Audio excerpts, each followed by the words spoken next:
지난 6월 25일 일본 큐슈의 작은 섬 다카라시마에선 특별한 행사가 열렸다. 태극기를 손에 든 일본 섬마을 아이들. 뭔가 한국과 관련된 행사였다.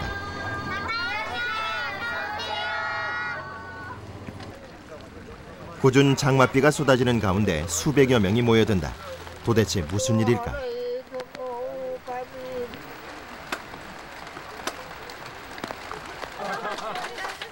백제 무령왕 사마. 바로 백제 25대 무령왕 탄생비 제막식이었다. 그렇다면 왜 백제 땅이 아닌 일본의 작은 섬에서 무령왕 탄생비가 세워지는 것일까?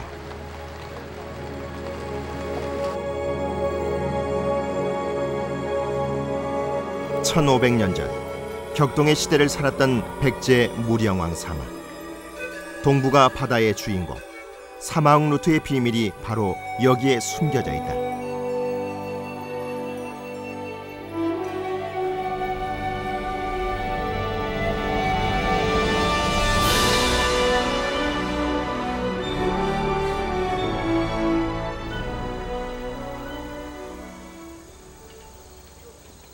충남 공주시 송산리 고분군. 1500년 전 백제 웅진시대 왕들이 잠든 곳이다. 백제 중흥의 위협을 이뤄낸 제25대 무령왕. 충청남도 공주에서 백제 25대 무령왕은 지난 1971년 호련히 세상의 모습을 드러냈다.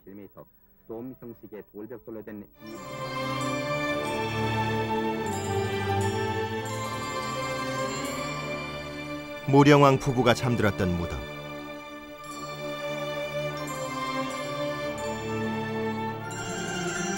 일찍이 한반도에선 볼 수 없었던 낯선 것이었다.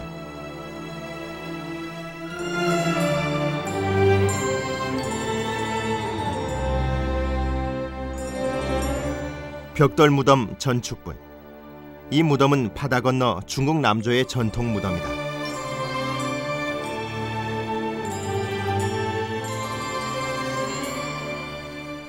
무령왕릉은 무령왕의 생전의 삶이 얼마나 국제적이었는지를 말해주고 있다.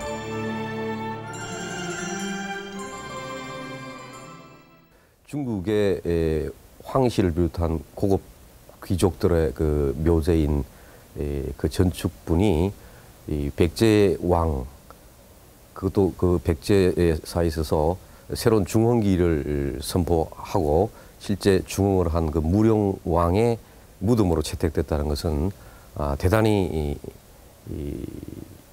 특이한 그런 사실이고,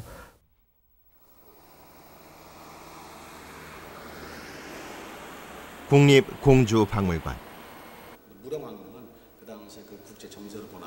무령왕릉 출토 유물들을 한자리에서 볼 수 있는 곳이다. 무령왕의 국제성은 유물에서도 나타난다. 이것이 무령왕의 왕의 지석입니다. 무령왕릉 입구에 놓여있던 지석. 지석엔 무덤의 주인이 영동대장군 백제 사마왕이라고 분명히 밝히고 있다. 지석은 중국 남조의 풍습이다. 일본에서만 자라는 금송으로 만든 무령왕 부부의 목관.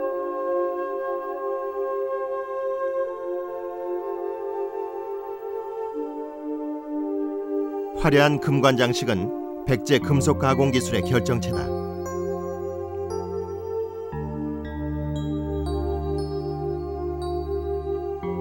무령왕릉의 수호신 진묘수. 통통한 몸에 짧은 다리, 머리엔 쇠로 만든 사슴뿔을 달고 있다.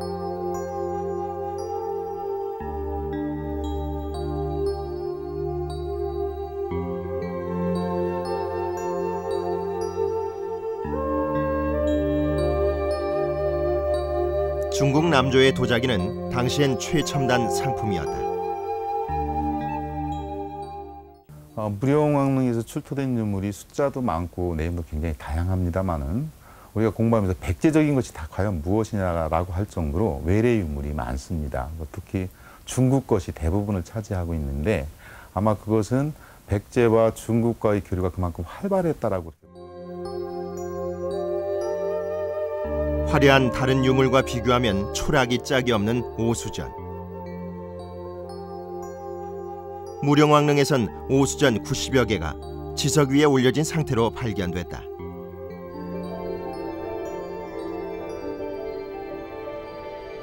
지름 2.4cm의 철로 만들어진 작은 철전. 이 오수전에 상상을 초월한 동북아 바닷길 사마흥 루트의 놀라운 비밀이 숨겨져 있었다.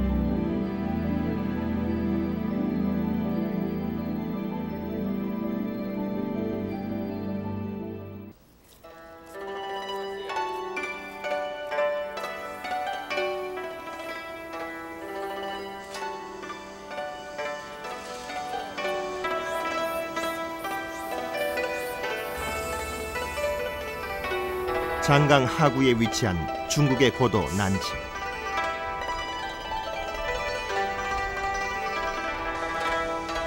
난징은 물산이 풍부해 예로부터 중국 문화의 수도로 불렸다. 마치 도시 전체가 박물관인 듯 거리 곳곳에 역사의 흔적이 살아 숨쉬고 있다. 南京呢，在六朝时期呢，它的名字叫建业，又叫建康，是南中国的首都。当时六朝呢，实际上六朝就是孙吴、东晋、刘宋、萧齐、梁和陈6个王朝，他们呢都曾定都在我们南京。 남경시 박물관. 화려했던 남조 문화의 진수를 볼 수 있는 곳이다. 기괴한 모습의 진묘수.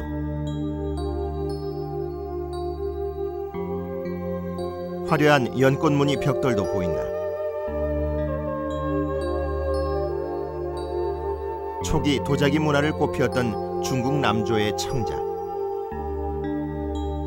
모두 무령왕릉에서 나온 것과 쌍둥이처럼 닮아있다.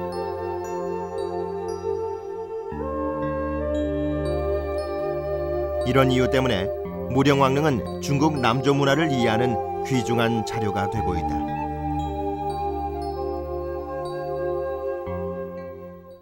铜托的银盏，从形制和造型肯定是从中国南方流传过去的，但是在中国南方它 就没有出的类似的东西，所以这个呢也是对中国南朝这个文物研究是个补充，这是第一点。第二点呢，从文献记载看，这个刚才我介绍的这个武陵王这个时代呢，这个北纪和中国这个南朝的梁代呢，这个文化交流很频繁，但是仅仅是文献记载。 중국 절강성 진강박물관. 바로 이곳에서 1500년 전 무령왕의 숨겨진 비밀을 밝혀줄 단서를 찾을 수 있었다.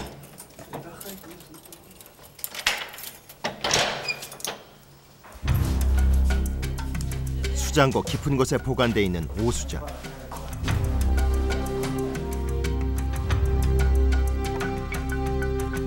무령왕릉의 것과 같은 철로 만든 오수전이다. 한나라 때부터 오수전은 모두 동으로 만들었다. 그런데 왜 이 오수전만 동이 아닌 철로 만들어졌을까? 前因为中国它这个钱币传统呢都是用青铜用铜做的，铁钱呢在六朝时候呢也大量的也发行了有铁钱，它就是说在这个不是你刚才讲的，就是说以铁钱为主，而是以铜钱为主。铁钱呢是因为铜荒，铜的原料不够，所以它就采用一些铁钱。但铁钱它有很多弊端，它比较重啊，容易锈蚀啊之类的东西，所以铁钱呢流行的时间啊什么范围。 중국 역사상 오수전이 철로 만들어진 것은 이때뿐이었다. 철제 오수전이 만들어진 것은 서기 523년 12월. 이 오수전이 523년 5월에 사망한 무령왕의 무덤에 묻힌 것이다. 교통로와 교통수단의 한계가 있었던 당시 상황을 고려한다면 이것은 상상을 뛰어넘는 속도다. 어쨌든 그렇게 시차가 없이 오수전이 실제 오수전이 나타나는 걸 보면은 그야말로 오는 날 이 항공교통과 같이 그렇게 신속하지는 않겠지만 적어도 거의 동시에 신문물이 들어온다는 것을 알 수가 있고요.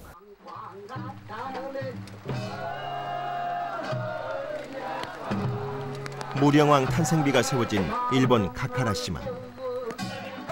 이 행사는 공주시와 카카라시마 섬 주민이 공동으로 추진한 행사였다.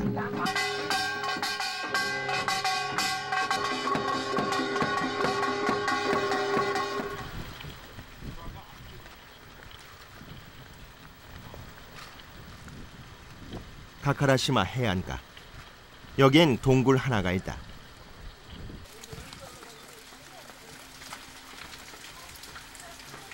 동굴의 이름은 오비와우라. 임신한 여인이 배에 두르는 복대라는 뜻이다. 무령왕의 어머니는 바로 이 동굴에서 복대를 풀고 무령왕을 낳았다고 전해진다. この洞窟が、ブネイオウが生まれたというところでございます。で、向こうの方に産湯を使ったちっちゃな井戸があります。 갓 태어난 무령왕을 씻겼다는 우물에선 아직도 맑은 물이 솟아오른다. 1500년 전에는 무인도였다는 이곳. 무령왕은 왜 이곳에서 태어났을까? 여기엔 믿기 어려운 사연이 숨겨져 있었다. 일본 서기는 무령왕의 출생에 대해 다음과 같이 적고 있다. 게르왕이 곤지에게 일본으로 가라고 명하자 곤지가 게르왕의 부인을 달라고 했다. 게르왕은 임신한 부인을 주며 아이를 낳으면 돌려보낼 것을 당부했다.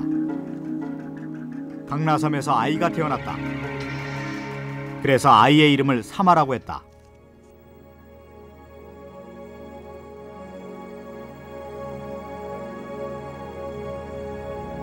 무령왕릉 지석에 새겨진 이름 사마.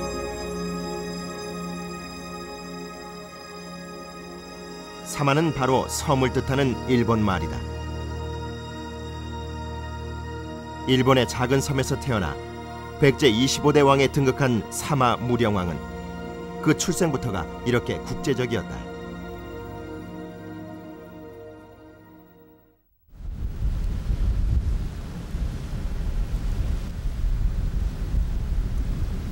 고대 한반도에서 일본으로 이어지는 바닷길의 종착역 오사카만 일대.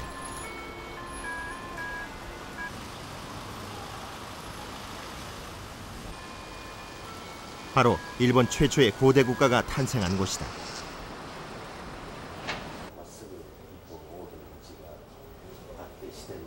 도시 곳곳에 들어서 있는 초대형 전방 후원분. 앞은 사다리꼴이고 뒤쪽은 둥근 특이한 형태의 무덤. 아직도 베일에 쌓여있는 일본 최초의 중앙집권 국가 야마토 정권의 상징으로 여겨지고 있다.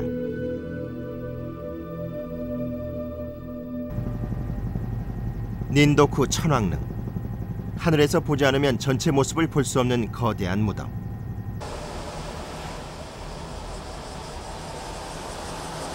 (1200명의) 사람들이 15년 동안 만들어야 한다는 이 초대형 고분은 야마토 정권의 강력한 힘의 증거로 여겨져 왔다. 그러나 일본 학계에서는 이 무덤을 4세기에 활동했던 닌도쿠 천왕이 아닌 5세기 중엽에서 후반 사이에 조성된 다른 천왕의 무덤으로 보고 있다. 5世紀の中葉から後半にかけてこのような大きな古墳を作れる勢力基盤がこの河内にあるということは事実で、このような勢力が、海外東アジアの国々と交流を持っていると。 그런데 이 닌도쿠 천왕릉에서 출토된 동경과 무령왕릉의 동경이 쌍둥이처럼 닮아 있다.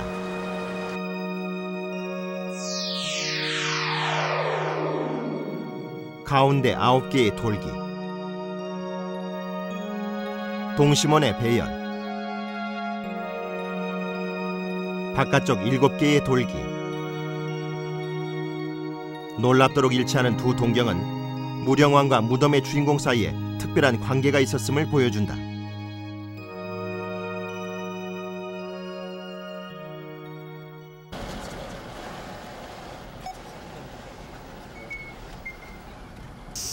일본 관동 지방의 군마현.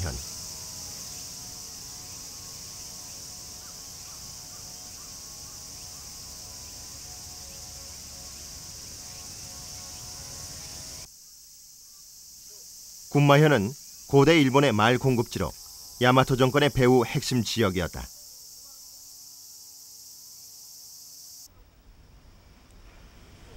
길이 200m의 대형 전방 후원분 간논야마 고분.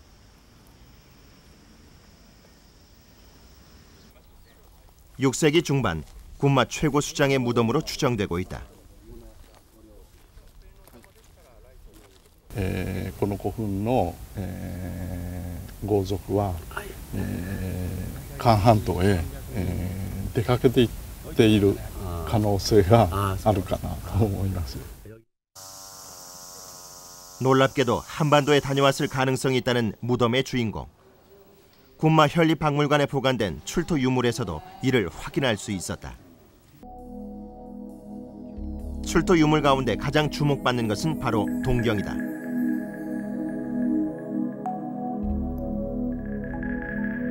이 동경과 무령왕릉 수대경은 모든 면에서 일치한다.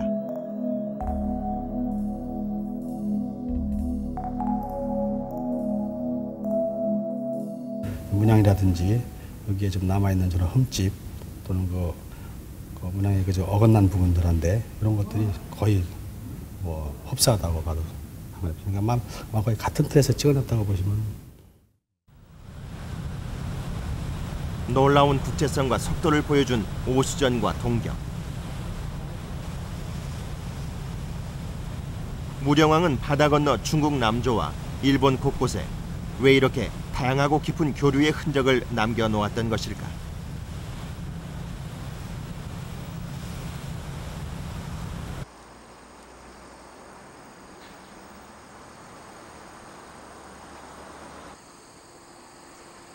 백제의 고도 공주. 시내 한가운데 있는 공산성은 백제 웅진시대 왕성이다.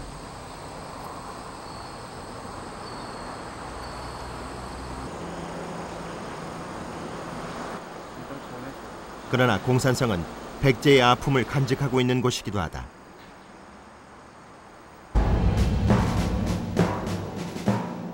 (4세기) 말부터 백제와 고구려는 국운을 건 전쟁을 계속했다. 처음 백제가 우세했던 전세는 고구려 쪽으로 기울었다. 고구려 장수왕의 공격으로 수도 한성을 내주고 계로왕과 왕족들은 모두 죽음을 당하고 만다.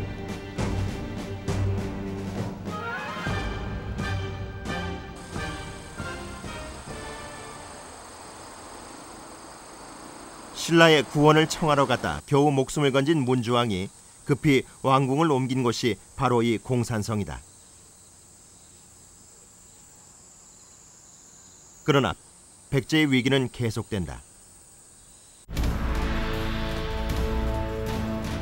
호족과의 정권 다툼 과정에서 백제 왕들은 잇따라 피살되거나 의문의 죽음을 맞는다. 이런 위기에서 무령왕이 등극하게 된다.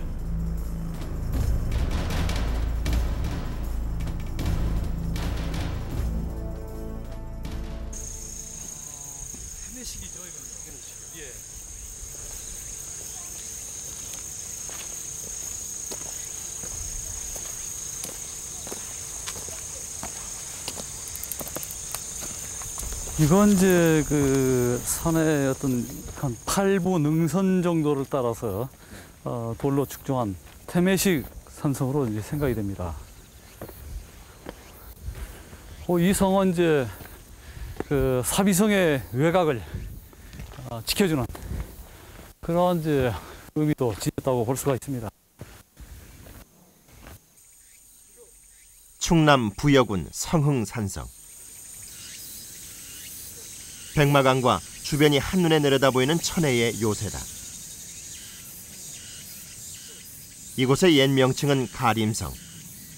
동성왕을 피살했던 가림성주 백가는 무령왕이 등극하자 반란을 일으킨다.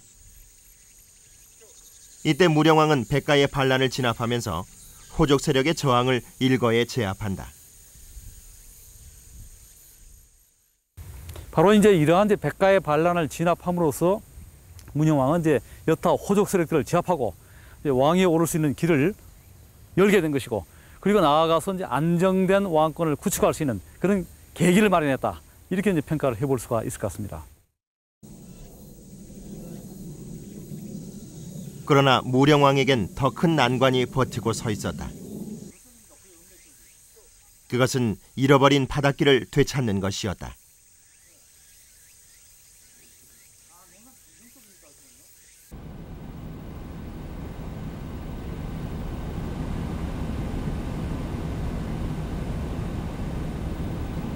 중국과 한반도 사이에 위치한 바다 서해.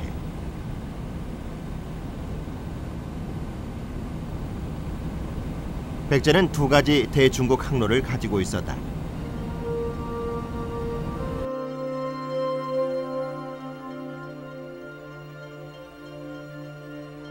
첫 번째는 육지를 따라 서해를 타고 올라가 요동반도에서 방향을 틀어 다시 육지를 따라 내려가는 연안 항로다. 두 번째는 한반도 중부에서 곧바로 바다를 건너는 서해 중부 직항로다. 그러나 백제는 고구려의 남하로 한강 유역을 상실하면서 이 바닷길을 잃고 만다.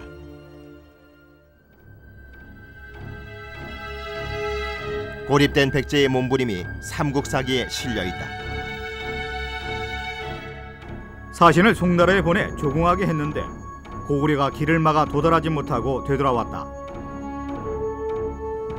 내법 좌평 사약사를 남제에 보내 조공했다.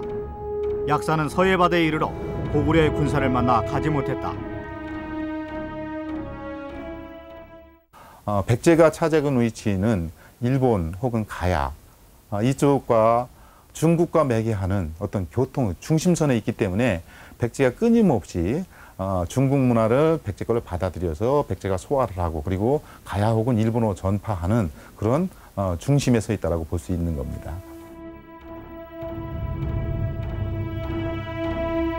바닷길을 잃어버린 백제. 이런 상황에서 동북아시아의 문화 전파자로서의 존재 가치도 상실할 수밖에 없었다.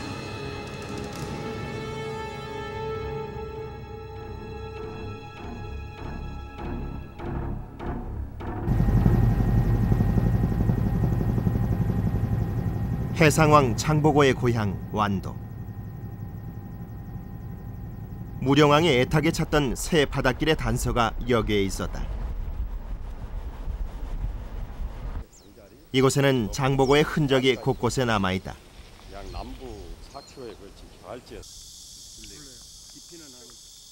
해변가에 일렬로 늘어서 있는 나무 기둥 흔적들. 청해진의 부두시설 잔해다. 이런 흔적들이 발견되면서 전설적인 해상왕 장보고와 청해진의 존재는 생생하게 되살아났다.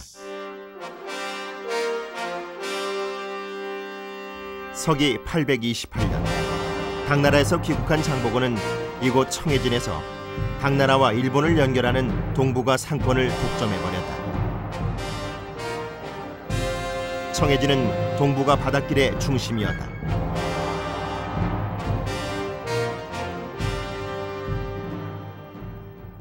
일본에서 저기 청도라든지 그 위쪽으로 가는 대련이라든지 천진으로 가는 그 북쪽 우리 서해안으로 가는 주항로가 이 앞에 있죠. 지금도 중국 네, 지금도 지금이라면 여기 이쪽으로. 네, 그것이 말하자면 바다의 고속도로죠. 장보고는 어떻게 그렇게 빠른 시간 안에 동북아 바닷길을 지배할 수 있었을까? 그것은 이미 장보고 이전부터 이 지역에 해상 세력들이 존재했다는 것을 의미한다. 장보고의 주로 그 활동했던 해상 세력은 백제계가 줄을 이루고 있고 고구려계가 조금 여기 나 있고 신라는 학생이라든지 유학생 정도지 실제로 그 생업에 종사한다든가 해상 세력에는 크게 가담하지 않았던 걸로 보고 있습니다. 백제 영토였던 완도가 고향인 장보고도 백제 유민의 후손일 가능성이 크다. 장보고 선단이 이용했던 고대 바닷길은 세 가지였다. 육지를 따라가는 연안 항로, 서해를 가로지르는 직항로, 세 번째는 전남 서남 해안에서 양쯔강 하구로 가는 서해 남부 사단 항로다. 무령왕이 주목한 것은 바로 세 번째 항로였다.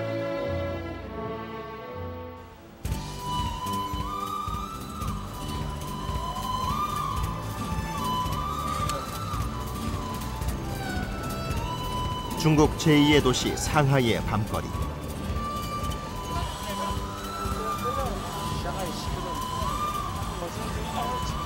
상하이는 지금 세계에서 가장 역동적인 국제도시로 손꼽히는 곳이다.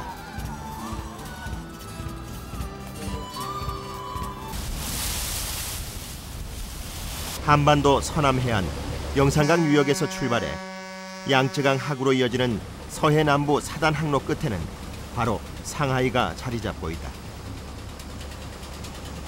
끝없이 이어지는 화물선의 행렬. 천년 전 해상왕 장보고 선단이 누볐던 바로 그 바닷길이다. 서해 남부 사단 항로는 무령왕 때 공식 외교 루트로 사용되기 시작한다. 언제부터 안정되게 사단 항로를 이용했을 것인가 하는 점에 있어서는 삼국시대 후기 혹은 뭐 통일신라 장보고 때 비로소 이제 본격화됐다 이렇게 얘기를 하지만 간헐적으로 사단 항로가 이용됐을 가능성은 훨씬 이전 시기부터 이제 있었을 것이고 이용됐을 것이고 무령왕 때는 여러 가지 사정을 감안해 보면은 역시 사단 항로를 이용했을 가능성이 높다 이렇게 보는 게 옳지 않을까 생각이 됩니다. 무령왕은 어떻게 새로운 바닷길 서해 남부 사단 항로를 얻게 된 것일까?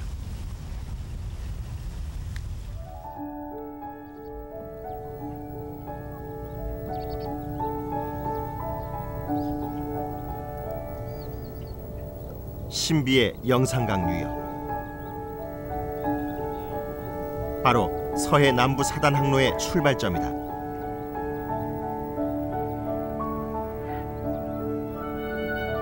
고고학자들은 이 지역을 정체를 알 수 없는 신비의 지역으로 부르고 있다.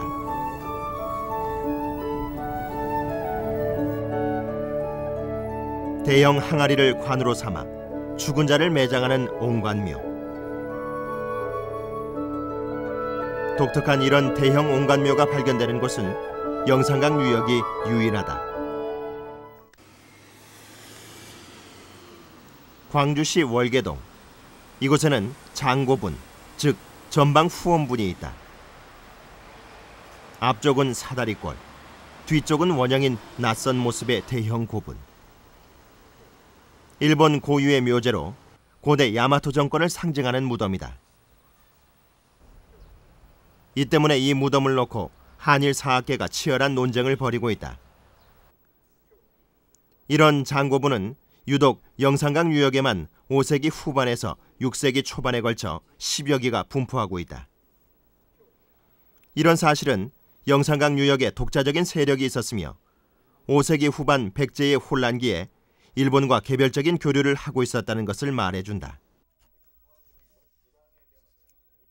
백제 중앙정부가 지방에 대한 어떤 영향을 크게 발휘하지 못했을 거라고 생각합니다. 또 지방은 이전부터 백제의 어떤 관계 속에서 백제 전부 부속된 상태니까요. 일본도 그렇고 영산강유역도 그렇고, 그러니까 서로 이 어떤 교통 문제는 큰 없었을 텐데 중앙의 관심 미비 혹은 지배력의 약화 속에서 영산강유역과 일본과의 어떤 직접 교류가 이루어져 가지고 이런 무덤들이 들어왔다라고 볼 수밖에 없다라고 생각합니다.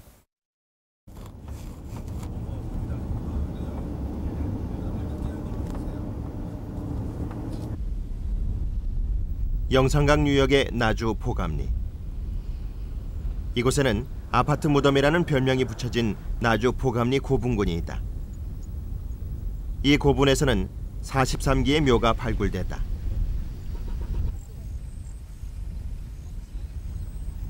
이 400년 정도 동안에 이 영산강 유역에서 꼭 나주뿐만 아니라 영산강 유역에서 유행했던 모든 무덤 방식이 여기에 다 들어있어요. 그러니까 어떻게 보면 종합 선물 세트처럼. 그러니까 400년 동안의 무덤 양식이 어떻게 변천돼 왔는지를 이 무덤을 통해서 알 수 있다는 거죠. 지난 2000년 겨울, 영산강 세력의 비밀을 간직했던 보감리 고분군이 모습을 드러냈다. 무덤의 아래쪽에선 3세기에서 5세기까지의 옹감묘가 발견됐지만 6세기 초반 옹감묘가 자취를 감추고 백제의 횡렬식 석실묘가 자리를 차지한다.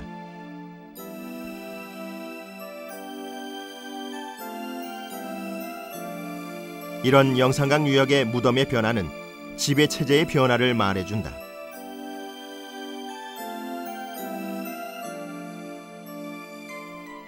영산강 유역은 이제 백제 건축왕 때 이 지역에 대한 경략을 단행해서 처음에는 이제 이 지역에 있던 공동체의 기본 질서를 유지시켜주는 공납적 지배라고 하는 간접 지배를 이루고 있습니다.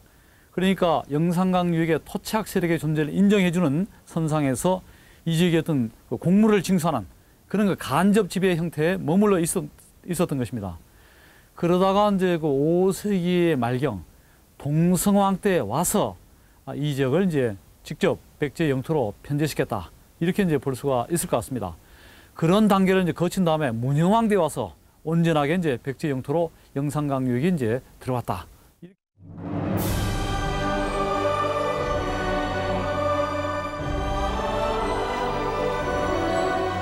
중국과 일본을 잇는 국제 교류의 천혜의 조건을 가진 영산강 유역. 이곳을 장악한 무령왕은 중국과 일본을 잇는 새로운 바닷길을 얻었다. 그곳이 바로 오수전이 오고 간 바다의 고속도로 사마왕 루트였다. 당시 동북아의 정세는 격동기였다.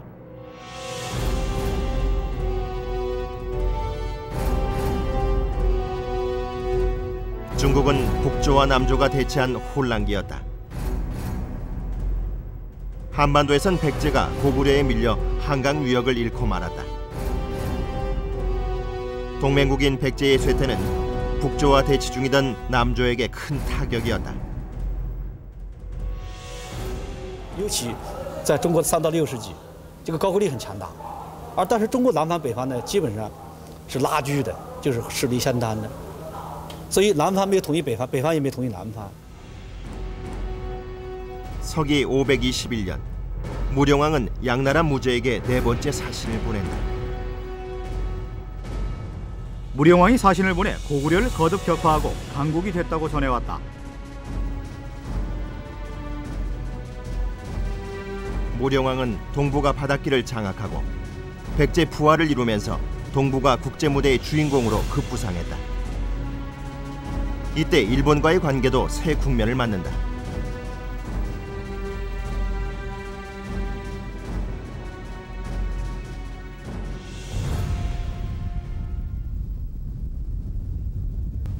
일본 문화교류의 관문인 큐슈 앞바다.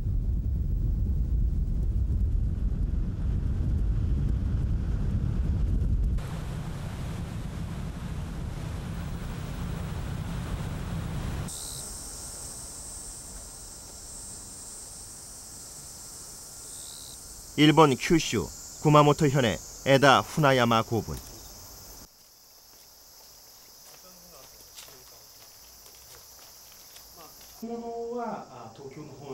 이 고분에서 출토된 유물들은 당시 한반도와 일본과의 교류 관계를 볼 수 있는 중요한 자료다. 먼저 백제 금동관이 눈에 띈다. 금동관은 중앙 세력이 지방 세력에게 하사하는 대표적인 위세품이다. 그러나 가야의 금동관도 함께 발견됐다. 백제와 가야의 금동관이 함께 발견된 것은 무엇을 의미할까? 이것은 5세기 후반에서 6세기 초 백제와 가야가 일본과의 교류 주도권을 놓고 치열한 경쟁을 벌였음을 보여주는 것이다. 中国の情報を重視する立場から言えば百済との関係を強化する必要がありますし、鉄資源など従来からの政治関係、資源の供給関係を重視すれば茅との関係を維持しておく必要があるわけです。 일본 고고학계의 발굴 조사 결과를 보면 흥미로운 현상이 나타난다. 6세기가 되면서 가야의 흔적이 사라지고 백제 유적이 급속히 확산되는 것이다.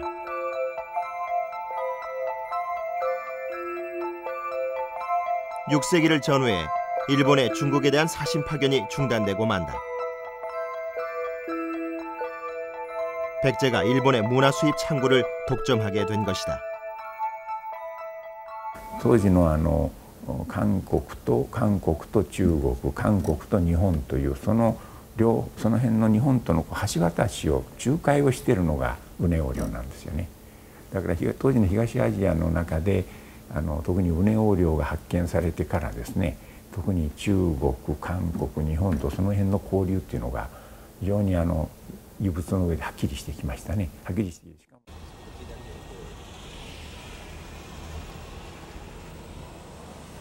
일본 오사카 외곽의 농촌 마을.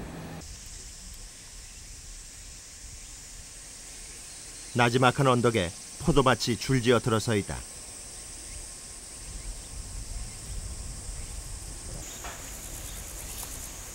포도밭의 한 언덕.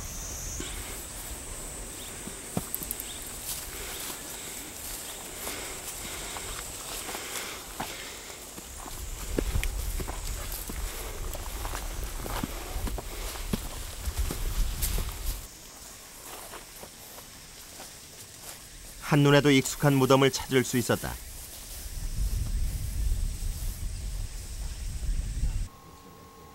바로 백제의 무덤, 횡열식 석실분이다.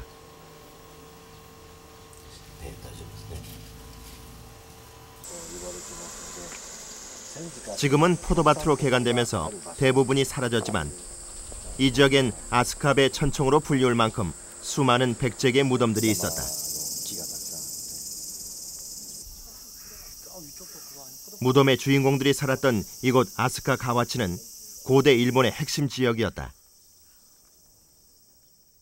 6世紀の終わりから7世紀という古墳が多くて、でその中に当時の、聖徳太子とかのお墓とか推古天皇、陽明天皇とかいうそういう日本の国を動かしていた人たちのお墓がこの品川谷という地下飛鳥に葬られています。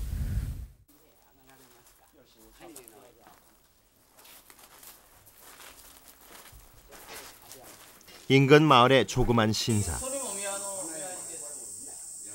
바로 아스카베 신사다.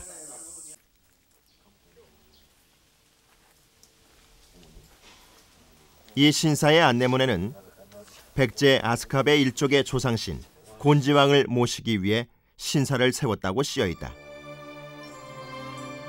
백제 곤지왕. 이 일대의 수많은 고분군의 주인은 백제 곤지왕의 후손들인 것이다. 곤지는 461년 일본으로 건너와 이 지역에서 활동하다 백제로 돌아온 뒤 477년 호족들에게 피살된 것으로 추정된다.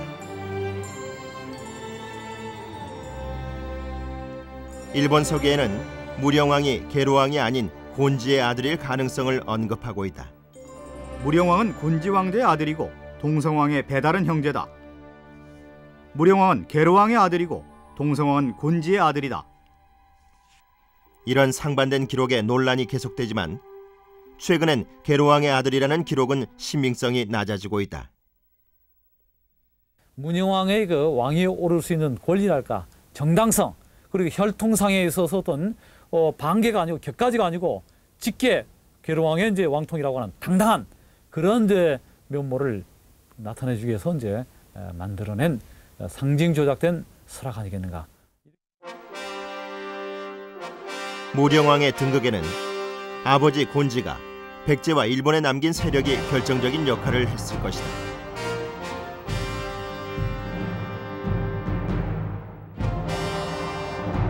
동성왕이 피살됐지만 또 역시 곤지의 아들인 문영왕이 왕이 오르고 있는 거죠. 이런 걸 보더라도 곤지의 세력 기반이라고 하는 것이 일본 열도 내하고 그리고 백제 조정 안에 굳건하게 뿌리를 내리고 있었다.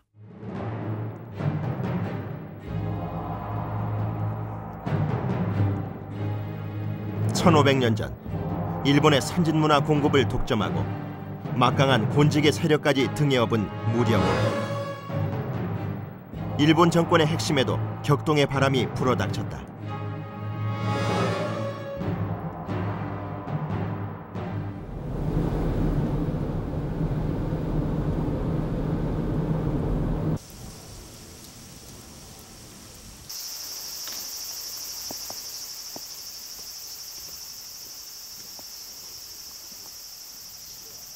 일본 와카야마 현의 스다하치만궁 신사.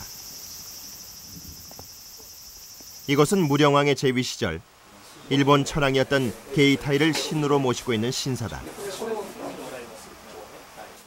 이곳에 백제 무령왕과 일본의 당시 관계를 말해주는 중요한 단서가 있다. 일본 국보로 지정된 한 점의 청동 거울이다.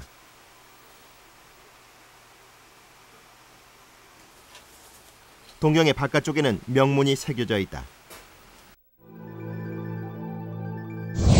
우선 사마라는 명문이 눈에 띈다. 사마는 무령왕릉 지석에 새겨진 무령왕의 이름이다. 남제왕, 일본어 발음은 오오또, 바로 게이타이 천황의 이름과 발음이 같다. 계중비직, 곤지의 일족에 살았던 가와치 지역의 백제계 수장이다. 명문 전체를 해석하면 다음과 같다. 사마가 남제왕의 장수를 염원해 계중비직과 예인 금주리 두 사람을 보내 이 거울을 만들었다. 동경에 새겨진 명문에선 다정함마저 느껴진다.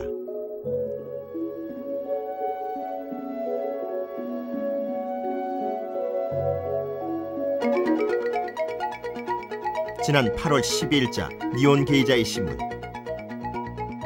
바로 이 동경에 대한 기사가 실렸다. 국보 인물 화상경 503년 제작이 유력하다. 6세기 백제와의 교류의 상징이다. 게이타이와 무령왕은 관계가 깊었다.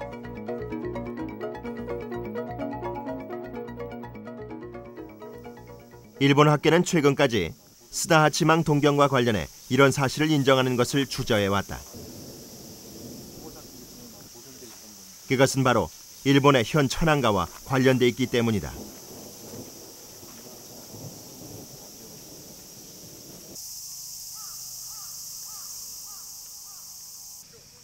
일본 오사카 외곽의 조그만 도시 타카하츠시. 지난해 9월 이곳에 있는 이마시로 치카 고분을 두고 일본 사학계에서 의미 있는 사건이 벌어졌다. 국내청이 지정한 게이타이 천황묘를 놔두고 이 무덤을 게이타이 천황묘라고 공식 발표한 것이다. 천황가를 관리하는 국내청의 공식 입장을 학계가 반박한 것은 상당히 이례적인 일이다. 특히 이 고분은 천황의 무덤 가운데 가장 처음 백제 무덤인 횡렬식 석실분을 사용한 것으로 밝혀졌다. おそらくこの今城塚古墳より後で横穴石室が普及していきますので、おそらく境内が最初に大王として導入したんじゃないかなというふうな一つの根拠にもしています。 일본 사학계에서는 만세일계로 불리는 천황가의 혈통이 3번 교체된 것으로 보고 있다. 마지막 교체 시기가 바로 게이타이 천황 때다. 일본 서기는 브레츠 천황이 후계자 없이 세상을 떠나자 조정 대신들이 오우진 천황의 5대손을 찾아내 천황에 등극시켰다고 기록하고 있다.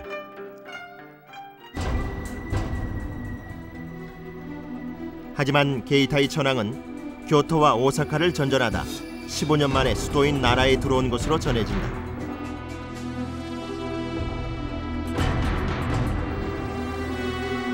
이런 석연치 않은 의혹 때문에 게이타이는 정권 투쟁을 거쳐 천황에 오른 것으로 해석되고 있다. 공교롭게도 이 무령왕과 개체왕은 불과 3, 4년 정도밖에 차이가 안 나죠. 정확하게 4년 정도인가 이렇게 차이가 납니다. 무령왕이 먼저 즉위를 하고 그 이어서 이제 개체가 왕으로 되는데, 뭐 개체라고 하는 사람은 그 전에 전해들어온 그런 소위 왕통과 전혀 다른 왕통이 새롭게 성립됐기 때문에 어찌 보면 이 왕실의 어떤 그 교체라고까지도 얘기할 수가 있습니다. 막 그 과정에서 백제가 상당히 그런 정치적인 스포트를 했다. 특히 무령왕이 막 그런 모습들이 그걸로 해서 읽혀질 수도 있는 것이죠.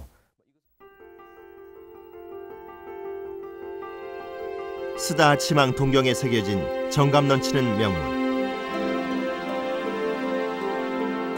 그것은 백제의 무령왕과 일본 게이타이 천황 사이의 특별한 증표인 것이다.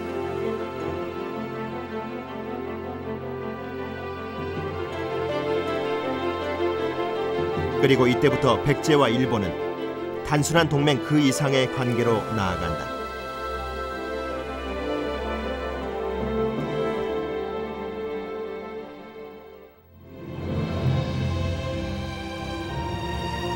일본의 작은 섬 가카라시마에서 태어난 섬아이 사마.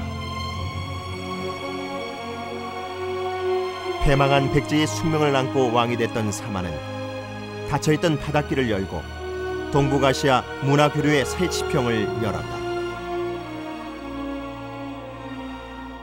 그가 개척한 1500년 전 동북아 해상 네트워크 사마왕 루트. 그것은 백제의 부활을 향한 무령왕의 꿈이 담긴 바닷길이었다.